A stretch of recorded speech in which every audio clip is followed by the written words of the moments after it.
रहाणे को as a opener shift किया। ऋतुराज गायकवाड़ खुद नंबर 3 पे आए। आपने एक बल्लेबाज का क्रम चेंज किया, हालांकि पहले ओपन करते थे ठीक है, लेकिन आपको ये भी देखना पड़ेगा रहाणे 2.0 कैसे मिला था, मिडिल ऑर्डर में बैटिंग करके मिला था।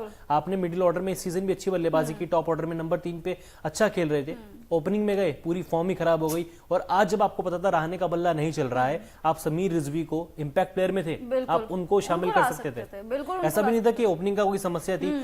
ऋतुराज ओपन करते हैं रचिन रविंद्र के साथ, वहां पे मिडिल ऑर्डर में जो क्या जरूरत भी थी, शायद समीर रिजवी होते तो मैच का रिजल्ट कुछ और होता। बिल्कुल, क्योंकि गेंदबाजों ने फिर भी अपना जोर लगाया है, लेकिन 232 का जो टारगेट है वो बहुत बड़ा टारगेट नहीं है। अब हमें ना 250 देखने की आदत हो गई, क्योंकि जिस तरीके के पाठा विकेट हमें देखने को मिल रहा है through out the IPL venues, अब लग रहा है कि जो 232 का टारगेट था वो कम टारगेट था यार। 262 जब चेज हो सकते हैं तो ये क्या है। पंजाब जैसी टीम जो है जो 262 चेज कर सकती है, तो ये सीएसके जहां पे शिवम दुबे है, डेरिल मिचेल है, डेरिल मिचेल और मोइन अली ने नो डाउट एक टेम्परामेंट सेट कर दिया था, लग रहा था कि चेज हो जाएगा। But Mohit Sharma again death overs में जिस तरीके से वो आते हैं, खैर अब तो पहले ही वो मिडिल ओवर्स में उनका विकेट ले लिया था उन्होंने, बट जिस तरीके से मोइन अली और डेरिल मिचेल ने बल्लेबाजी की है, डेरिल मिचेल अर्धशतक लगाने के बाद आप उनको ड्रॉप कर देते हैं। एक तो मुझे समझ नहीं आ रहा कि महेंद्र सिंह धोनी के चोट कहां लगी ठीक है, आप उनको ड्रॉप कर देते हैं, बट डेरिल मिचेल उस तरीके का कंसिस्टेंटली परफॉर्म भी नहीं कर पाए, क्योंकि शुरुआत बहुत ही ज्यादा खराब हुई थी डेरिल मिचेल की। साथ साथ मोइन अली थोड़ा सा टेम्परामेंट उन्होंने भी दिखाया, शुरुआत उनकी भी बहुत ज्यादा खराब हुई थी। बट आज के मैच को अगर देखा जाए, गेंदबाजों ने फिर भी अच्छा, मतलब बहुत अच्छी गेंदबाजी नहीं बट ठीक ठाक गेंदबाजी करी। बैटिंग आपको जिता सकती थी और बैटिंग में आपका डब्बा गुल नजर आया। शिवम दुबे पे आप इतना ज्यादा डिपेंड हो रहे हैं, जब शिवम दुबे चलते हैं तब सीएसके जीतती है, अदरवाइज नहीं जीतती। रविंद्र जडेजा ने भी अच्छा एफर्ट दिखाया,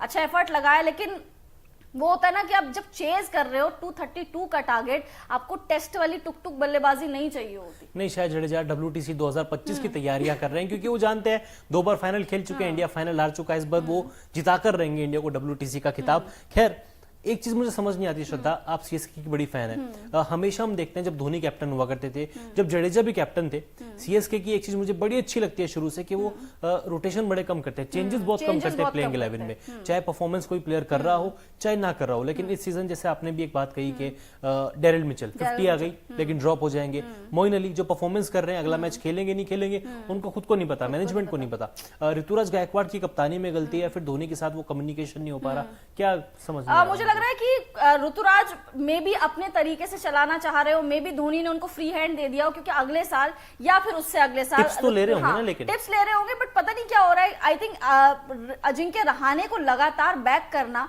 डेरिल मिचेल को अर्धशतक के बाद ड्रॉप कर देना, ये कहां का न्याय है सॉरी मतलब ये क्या ही कर रही है टीम। ये सीएसके इस तरीके से नहीं चलती थी, सीएसके अपने प्लेयर्स को बैक करना जानती है, लेकिन उन प्लेयर्स को नहीं जो बोझ बन गए हो। जब ऑडियंस को चीज नजर आ रही है, जब पब्लिक को चीज नजर आ रही है, तो महेंद्र सिंह धोनी की आंखों को क्या हो गया या उनके दिमाग को क्या हो गया? तो क्या ट्वीट कर देना चाहिए मुझे, thank you Rahane please tweet कर दीजिए थैंक यू रहाणे, क्योंकि अब रहाणे से नहीं हो पा रहा, वो मानना ही पड़ेगा। पिछला ठीक है सीजन 2.0 आया, पिछला सीजन मिडिल ऑर्डर में ही उन्होंने खेला है और वहीं से उनके अच्छे रन्स बने हैं, क्योंकि राजस्थान के खेमे में भी थे रहाणे को इस तरीके से हमने कभी नहीं देखा था जितना उन्होंने पिछले सीजन परफॉर्म करके दिखाया। बट इस सीजन पता नहीं क्या हो गया।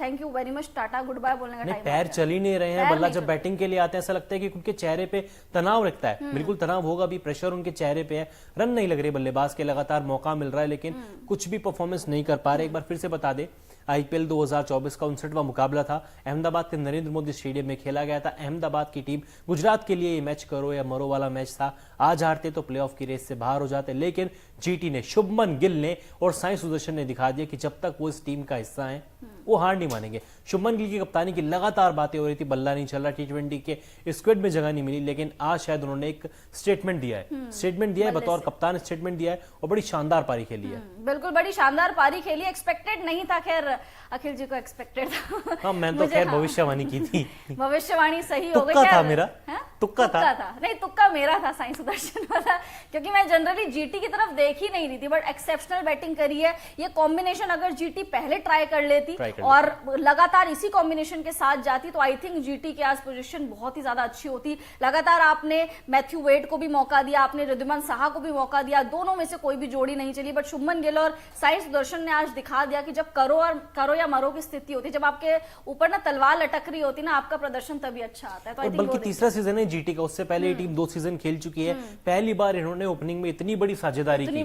रिद्धिमान साहा, शुभमन गिल ओपन करते हुए आपने देखा, मैथ्यू वेड को गिल के साथ ओपन करते हुए देखा, लेकिन साई सुदर्शन ने एक टेम्परामेंट जो शो किया, ये खिलाड़ी हमको इसको लगातार कहते हैं कि फ्यूचर का इंडियन बैट्समैन है, स्पेशली टेस्ट क्रिकेट में ये खिलाड़ी बहुत आगे जाएगा। और आज बड़ी कमाल की पारी भी खेली, 51 गेंदों में 103 की साई सुदर्शन ने, 206 का स्ट्राइक, 202 का स्ट्राइक रेट, 5 चौके 7 छक्के। और कप्तान शुभमन गिल की बात करें, 55 गेंदों में 104 रन, 9 छक्के, 6 छक्के 9 चौके। इनका स्ट्राइक रेट 190 का था। आईपीएल में चौथा शतक साई सुदर्शन का, पहला शतक, और पहले विकेट के लिए 210 रन। इस पार्टनरशिप ने सीएसके को बाहर कर दिया था। बट मुझे लगता है कि चेज हो जाता। जब तक मोइन अली, जब तक डैरिल मिचेल खेल रहे थे, उसके बाद मिचेल आउट हुए, मोहित शर्मा की गेंद आई, मिचेल आउट हुए, उसके बाद शिवम दुबे आ गए थे पिक्चर में। तो जब तक दुबे और आई थिंक मोइन अली थे, तब तक भी लग रहा था कि चेज हो जाएगा। जब रविंद्र जडेजा आए तो लगा कि भैया आप तो टेस्ट खेलने वाले, अब यहां से मुश्किल है। बट जडेजा ने भी थोड़ा बहुत शुरुआत में टेम्परामेंट दिखाया, उसके बाद वो भी डब्बा गुल डाउन हो गए। उसके बाद धोनी आए, भैया महेंद्र बाहुबली धोनी आए, 11 गेंदों में उन्होंने 26 रन बना दिए थे 250 के स्ट्राइक रेट से। कुछ फैंस को तो खुश कर दिया, अपने फैंस को खुश कर दिया। एक हाथ का छक्का भी लगाया, मिनी हेलीकॉप्टर भी लगाया, फैंस को खुश हो गए। लेकिन सीएसके के जो फैंस थे, जो पूरी टीम के फैन है, जैसे मैं धोनी की फैन हूं, बट उससे पहले आई थिंक टीम भी आती है, तो टीम के उससे बहुत ज्यादा बुरा लग रहा है कि यार अब बहुत ज्यादा दिक्कत हो जाएगी, क्योंकि डीसी इनके नीचे ही है। भले ही नेट रन रेट माइनस में है, बट डीसी नीचे ही है और पॉइंट सेम है सबके। तो अब देख लीजिए नंबर 4 पे टीम आ गई है। आज का मैच हारने के बाद 12 मैच खेले हैं, 6 जीते हैं, 6 आ रहे हैं, 12 अंक अभी भी हैं, टॉप 4 में बने हुए हैं, चौथे नंबर पे हैं, लेकिन रन रेट इस टीम का गिरा है। जीटी की बात करें तो ये 10वें से 8वें नंबर पे ये टीम आ गई है। 12 मैच 5 जीत, 10 अंक इनके हो गए। अभी भी ये टीम प्लेऑफ की रेस में बरकरार है, अपनी उम्मीदें जिंदा रखी हुई हैं। हालांकि चांसेस बहुत कम है, लेकिन अभी भी ये टीम प्लेऑफ की रेस में बनी हुई है। अगर बात करें श्रद्धा, एमएस धोनी को लेकर लगातार बातें हो रही हैं। पंजाब वाला मैच 9वें नंबर पे बैटिंग करने आए, गोल्डन डक पे आउट हुए। आज नंबर 8 पे बैटिंग करने आए और जिस तरीके से क्लीन हिट कर रहे थे, 11 में 26 नॉट आउट, 3 छक्के।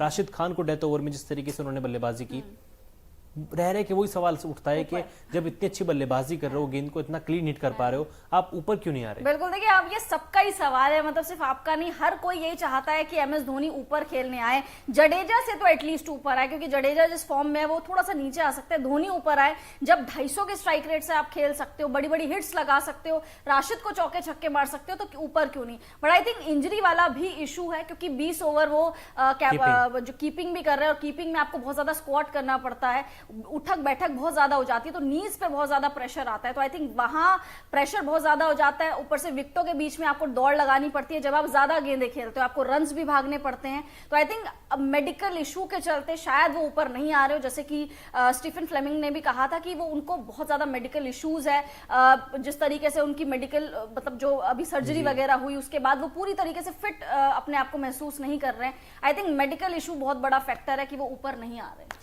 और इस टीम के पास कोई बैकअप विकेट कीपर भी नहीं है। अरेविल्ली अविनीश विकेट कीपर है, अनकैप्ड प्लेयर है। डेविन कॉनवे का ना होना कहीं ना कहीं सीएसके को भारी पड़ रहा है। अगर डेविन कॉनवे होते तो शायद हम देख सकते थे कि एमएस धोनी को एज ए इम्पैक्ट प्लेयर भी प्लेइंग 11 में खेलता हुआ देख सकते थे। शायद वो तब ऊपर बैटिंग करने आते, ऊपर बैटिंग में भी तब आ सकते थे। बट डेविन कॉनवे अगर होते तो आई थिंक अजिंक्य रहाणे तो सबसे पहले बाहर हो जाते। अगर डेविन कॉनवे होते वो तो सबसे पहले बाहर हो जाते, क्योंकि बहुत ज्यादा बोझ बन गया। अब हम लोगों को जब नजर आ रहा है तो टीम को, मैनेजमेंट को क्यों नहीं नजर आ रहा, वो समझ नहीं आ रहा। गेंदबाजों की बात करें, सबकी पिटाई हुई है आज अच्छी तरीके से, बट शार्दुल ठाकुर थोड़ी सी अच्छे इकोनॉमिकल रहे।